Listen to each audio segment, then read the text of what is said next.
പരിശുദ്ധ ഖുർആനിലെ 23-ാം അധ്യായം സൂറത്തുൽ മുഅ്മിനൂനിലെ 115-ാമത്തെ ആയത്തിൽ അല്ലാഹു പറയുന്നു, നിങ്ങളെ നാം വെറുതെ സൃഷ്ടിച്ചതാണെന്നും നിങ്ങൾ നമ്മുടെ അടുക്കൽ മടങ്ങിവരില്ലെന്നും നിങ്ങൾ കരുതിയോ? വെറുതെ സൃഷ്ടിച്ചതല്ലെങ്കിൽ പിന്നെ എന്തിനായിരിക്കും ഇത്രയും അത്ഭുതവും കൃത്യവും സൂക്ഷ്മവുമായ രീതിയിൽ നമ്മെ സൃഷ്ടിച്ചിട്ടുണ്ടാകുക? നിങ്ങൾ ചിന്തിച്ചിട്ടുണ്ടോ?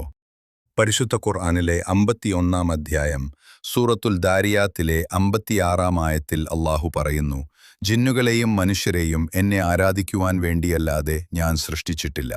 അതുപോലെ 67-ാം അധ്യായം സൂറത്തുൽ മുൽക്കിലെ 2-ാമത്തെ ആയത്തിൽ പറയുന്നു, നിങ്ങളിൽ ആരാണ് ഏറ്റവും നന്നായി പ്രവർത്തിക്കുന്നത് എന്ന് പരീക്ഷിക്കുവാൻ വേണ്ടിയാണ് അവൻ മരണവും ജീവിതവും സൃഷ്ടിച്ചിട്ടുള്ളത്.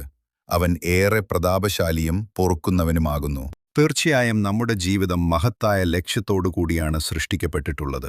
അല്ലാഹുവിനെ ആരാധിക്കുകയും അവൻ്റെ പ്രീതി നേടിയെടുക്കുകയും ചെയ്യുക എന്നത് മാത്രമാണ് ഈ ദുനിയാവിലെ ജീവിതത്തിൻ്റെ യഥാർത്ഥ ലക്ഷ്യം.